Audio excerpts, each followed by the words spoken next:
আসসালামু আলাইকুম। প্রত্যেককে শুভেচ্ছা জানাচ্ছি। মাসুম মাহবুব। দর্শক দেখছেন ওপেন দ্য ইউটিউব চ্যানেল এবং ফেসবুক পেজ। প্রিয় দর্শক, আজকে আপনাদের জন্য থাকছে বেশ কিছু গুরুত্বপূর্ণ খবর। প্রথম যে খবরটি আমি দিতে চাই সেটি হলো, হিজবুল্লাহর যিনি প্রধান হাসান নাসরুল্লাহর বক্তব্যের পর দখলদার বাহিনীর ঘুম হারাম হয়ে গেছে। দ্বিতীয় যে বিষয়টি সেটি হলো, দখলদার দেশটির সবচেয়ে পাওয়ারফুল যে গোয়েন্দা সংস্থা মোসাদ, তার 8200 ঘাঁটি বা সদর দপ্তরকে উড়িয়ে দিয়েছে হিজবুল্লাহর মিসাইল। আর 3 নম্বর বিষয়টি হলো, যে কোনো সময় ইয়েমেন এবং ইরান আক্রমণ করতে যাচ্ছে দখলদার দেশটিতে। এবং তার চেয়েও গুরুত্বপূর্ণ খবর, ইরানের সাথে সৌদি আরবের গতকালকে গুরুত্বপূর্ণ কথা হয়েছে এবং তুরস্ক ঢুকে গেছে ইরানের সাথে এই সমঝোতায়।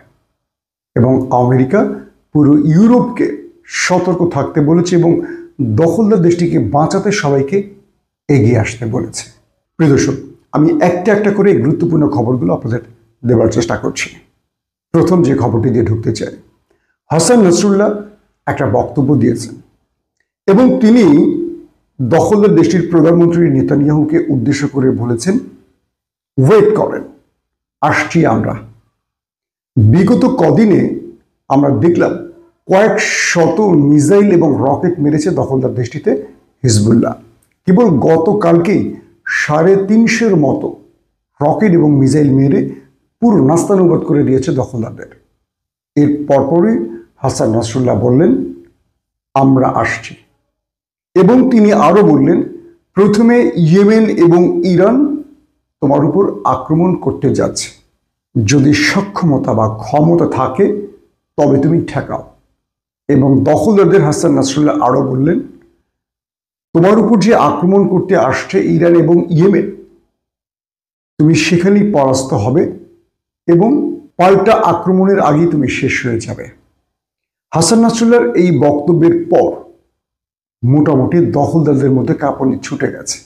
কারণ হিজবুল্লাহ প্রধান এই বক্তব্য দেওয়ার আগে আরেকটি খেলা খেলে দিয়েছে, আর সেটি হলো দখলদারদের সবচেয়ে গুরুত্বপূর্ণ মোসাদ হেডকোয়ার্টার, যেটাকে বলা হয় মোসাদের গুরুত্বপূর্ণ ঘাঁটি হিসেবে যেটি বিবেচিত, 8200 ব্যাটালিয়ন, এটাকে উড়িয়ে দিয়েছে হিজবুল্লাহ।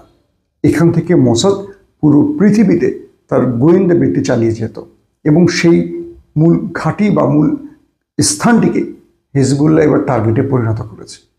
সবচেয়ে ইন্টারেস্টিং ব্যাপার, যারা পুরো পৃথিবীর খবর সংগ্রহ করে তারা নিজেরাই জানতো না কিছুক্ষণ পর কি হতে যাচ্ছে। এবং হিজবুল্লাহ যে তাদের এই ব্যাটালিয়ন বা তাদের এই ঘাঁটিকে টার্গেট করে আক্রমণ করবে, এটা তারা বুঝতেই পারেনি।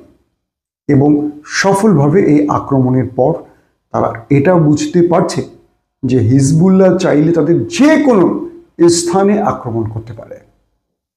ইতিমধ্যে দখলদারদের প্রধানমন্ত্রী মিস্টার নেতানিয়াহু তার রাষ্ট্রে 48 ঘন্টার জরুরি অবস্থা জারি করেছে এবং গতকালকে যে 350-এর মতো মিসাইল এবং রকেট মারা হয়েছে, সেখান থেকে প্রচুর সংখ্যক হতাহতদের বের করে আনা হচ্ছে। যদিও দখলদার দেশটি স্বীকার করেছে যে একজন মাত্র আহত হয়েছে, কিন্তু তাদের গণমাধ্যমের উপর নতুন করে বিধি নিষেধ জারি করা হয়েছে। সেখানে বলা হয়েছে, সরকার বা রাষ্ট্রের বিরুদ্ধে যায় এমন কোনো তথ্য প্রচার করা যাবে না এবং প্রতিটি খবর সরকারি মহল থেকে সেন্সর করতে হবে। বিষয়টা বুঝতে পারছেন? অর্থাৎ কোন খবরটি দেয়া যাবে, কোন খবরটি দেয়া যাবে না, এই ব্যাপারটা সরকারি মহল থেকে সেন্সর করতে হবে। এবং হিজবুল্লাহ, হুতি, ইরান বা আদার্স যে ব্রিগেডগুলো রয়েছে, সেই ব্রিগেড যে আক্রমণগুলো করবে বা করছে, এই খবরগুলো দেওয়ার ক্ষেত্রে প্রত্যেকটি পশ্চিমা গণমাধ্যমকে সেন্সরের আওতায় নিয়ে এসছে দখলদার দেশটি। তার মানে হলো, হিজবুল্লাহ 350 বা 1000 মিসাইল মারার পরও তারা বলবে আমাদের কেউ হতাহত হয়নি। অর্থাৎ তারা তাদের জনগণকে ডিমোরালাইজ করতে চাইছে না, এটি স্পষ্ট হয়ে গেছে, বোঝা যাচ্ছে। এবং আরেকটি বিষয় হলো নেতানিয়াহুর পক্ষ থেকে তার দেশের প্রত্যেকটি নাগরিককে বলা হয়েছে কেউ যেন ঘরেই না থাকে, মানে ঘর থেকে বলতো আগে বের হতে না, এবার বলল কেউ যেন ঘরে না থাকে, সবাই যেন শেল্টার জোনে চলে যায়। পুরো দেশটির মধ্যে জরুরি অবস্থা জারি হয়েছে। এর মধ্যে দুর্দান্ত একটি খবর পাওয়া গেছে, হিজবুল্লাহর অ্যাটাকে দখলদারদের একটি যুদ্ধ জাহাজ উড়ে গেছে। বুঝতে পারছেন, হিজবুল্লাহ একদম নিখুঁতভাবে দখলদারদের এই যুদ্ধ জাহাজটিতে টার্গেট করে এবং এই ঘটনার পর থেকে হাইফা বন্দরে দখলদারদের যেসব সামরিক নৌযানগুলো রয়েছে এখানে সতর্কতা জারি করা হয়েছে, বিভিন্ন নৌযানকে দ্রুত সরিয়ে ফেলা হচ্ছে। তো এই পরিস্থিতির মধ্যে মার্কিন যুক্তরাষ্ট্র হিজবুল্লাহ প্রধান যখন বললেন যে ইরান এবং হুতি তারা প্রথমেই আক্রমণে আসছে এবং তিনি চ্যালেঞ্জ ছুড়ে দিয়ে বলেছেন দখলদার দেশটিকে পারলে ঠেকাও, পারলে ঠেকাও এবং তোমাদের এই পরিমাণ আক্রমণ করা হবে যার পাল্টা জবাব দেওয়ার তোমাদের সক্ষমতা থাকবে না। তো এই বক্তব্যের পর নেতানিয়াহু তার সামরিক কমান্ডারদের সাথে গুরুত্বপূর্ণ বৈঠক করলেন এবং প্রত্যেককে দায়িত্ব বন্টনের পাশাপাশি সর্বোচ্চ সতর্ক থাকতে বললেন। এবং আমেরিকা ইতিমধ্যে তার ইউরোপের মিত্রদেরকে জানিয়েছে দখলদার দেশটিকে বাঁচাতে হলে সবাইকে এগিয়ে আসতে হবে। এখন বিষয় হলো ইউরোপ ইতিমধ্যে কয়েকটি গণমাধ্যমে দেখলাম যে ইউরোপ দখলদার দেশটিকে বাঁচানোর ব্যাপারে ইন্টারেস্টেড নয় এবং জানা গেছে ইংল্যান্ডের এক হাই অফিসিয়ালকে অ্যাভয়েড করে চলে গেছে নেতানিয়াহু প্রশাসন, যে ইংল্যান্ড এই প্যালেস্টাইন নামক জায়গায় তাদেরকে থাকার এবং রাষ্ট্র করার সুযোগ করে দিয়েছে।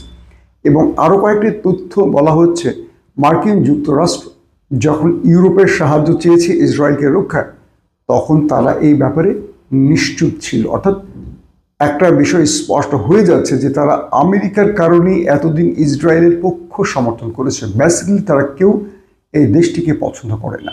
প্রথমত তারা এক ধর্মের না, দ্বিতীয়ত তাদের ধর্মের ইতিহাসে বলে দেয় তাদের যিশুকে কারা মেরেছিল, যদিও আমরা জানি আল্লাহ তাকে অলৌকিকভাবে উপরে নিয়ে গেছেন বা তার জিম্মায় নিয়ে গেছেন। তো এখন একটা বিষয় নতুন করে আলোচনায় আসছে, সেটি হলো ইউরোপ কি দখলদারদের পাশে থাকবে কিনা। তবে কয়েকটি ইউরোপীয় গণমাধ্যমের শিরোনাম দেখে মনে হয়েছে যে তারা ইসরায়েলের পক্ষে এই যুদ্ধে জড়াতে চাইছে না। দর্শক, এখন আসছে আরও কয়েকটা গুরুত্বপূর্ণ খবরে। সৌদি আরবের সাথে ইরানের মধ্যে টেলিফোনে আলাপ হয়েছে। চীনের সমঝোতার পর এই দুটো দেশের মধ্যে যে বিবাদমান বিরোধগুলো ছিল কেটে গেছে।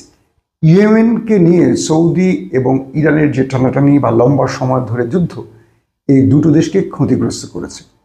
অবশেষে চীনের মধ্যস্থতায় এই যুদ্ধ থেমে গেছে। আজকে সেই ইয়েমেন চোখ রাঙানি দিচ্ছে দখলদার এবং তার মিত্র এই পশ্চিমা বিশ্বকে। এবং যখন ইরান দখলদার দেশটিতে আক্রমণের একদম কাঙ্ক্ষিত পর্যায়ে পৌঁছে গেছে, যে কোনো সময়, এখন বলা হচ্ছে যে কোনো সময় অ্যাটাক শুরু, আর কোনো সময় ফ্রেম বলা হচ্ছে না, তখন সৌদি আরবের সাথে গুরুত্বপূর্ণ আলাপ হয়েছে ইরানের। সৌদির ক্রাউন প্রিন্স মোহাম্মদ বিন সালমান তিনি ইরানে আসতে চেয়েছেন এবং তিনি বলেছেন কিং মানে তার বাবা খুব অসুস্থ, তার শারীরিক অবস্থার কিছুটা উন্নতি হলে তিনি ইরান সফর করবেন। এটা হবে আরেকটি অবিস্মরণীয় ঘটনা। অর্থাৎ সাম্প্রতিক সময়গুলোতে বা বিগত যুগে আমরা সৌদি আরবের কোনো রাষ্ট্রপ্রধানকে ইরানে আসতে দেখিনি বা শুনিনি, কারণ দুটো দেশের মধ্যে একটা লম্বা সময় বিরোধ ছিল। এবং সৌদি আরবের সাথে ইরানের এই আলাপচারিতার মূল যে থিমটি বোঝা গেছে, সৌদি আরব ইরানকে তার সমর্থন ব্যক্ত করেছে এমনটি বলা হয়েছে। পাশাপাশি তুরস্ক ইরানের সাথে কথা বলেছে এবং তুরস্ক ইরানকে এই আশ্বস্ত করেছে যে ইরানের যে কোনো প্রবলেমে তারা পাশে থাকবে।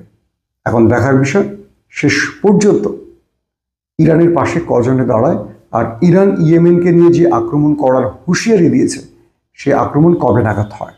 তবে দখলদার দেশটির মধ্যে এখন তাদের সেনাবাহিনীর মধ্যে একটা বড় রকম টেনশন শুরু হয়েছে। নেতানিয়াহু বলেছেন তাদের আইডিএফ এই শত্রুদের মোকাবেলায় যথেষ্ট ক্ষমতা রাখে। তাহলে প্রশ্ন ওঠে, আইডিএফ কেন বারবার আমেরিকার দিকে তাকায়? ইতিমধ্যে ইয়েমেনের যারা হুতি বাহিনী রয়েছে পশ্চিমাদের আরও কয়েকটি জাহাজকে টার্গেট করে আক্রমণ করেছে এবং ইয়েমেন বলে দিয়েছে যারা দখলদারদের বাঁচাতে আমাদের জলসীমায় বা আমাদের নিকট জলসীমায় প্রবেশ করবে তাদেরকে আমরা ফিরতে দেব না, তাদের ঠিকানা হবে পানির নিচে অর্থাৎ কবরে। এবং ইয়েমেন ও ইরান তারা যে ফরম্যাটে আক্রমণের পরিকল্পনা করছে, অর্থাৎ হাসান নাসরুল্লাহর বক্তব্য অনুযায়ী যেটি বোঝা যাচ্ছে, তারা বৃহৎ পরিসরে এবং খুব গুরুত্বপূর্ণ স্থানগুলোকে টার্গেট করবে এবং এই টার্গেটটি খুব বৃহৎ বা ম্যাসিভ আকারে হতে পারে, যেখানে মানে তার বক্তব্যে এটা বোঝা যাচ্ছে যে পাল্টা প্রতিশোধ নেওয়ার ক্ষমতা বা পাল্টা প্রতিশোধ নেওয়ার সুযোগটি দেওয়া হবে না দখলদারদের। এই কথাটি তিনি বলেছেন। তার মানে হলো খুব অল্প সময়ের ব্যবধানে হয়তো আমাদেরই ব্রেকিং নিউজ দিতে হবে আপনাদের যে কোনো সময় বৃহৎ আকারে দখলদার দেশটিতে আক্রমণ করেছে ইরান, ইয়েমেন এবং এ দুটোর পরই আসবে হিজবুল্লাহর পালা বা বাকি রেজিস্ট্যান্স এবং ব্রিগেডের পালা। দর্শক, বিদায় নিচ্ছি আজকের মতো। অপেক্ষা থাকুন আমাদের চ্যানেলে, যে কোনো সময় ব্রেকিং নিউজ নিয়ে আবারও হাজির হব আপনাদের সামনে। আল্লাহ আমাদের প্রত্যেককে নিরাপদে রাখুন, সুস্থ রাখুন। ধন্যবাদ।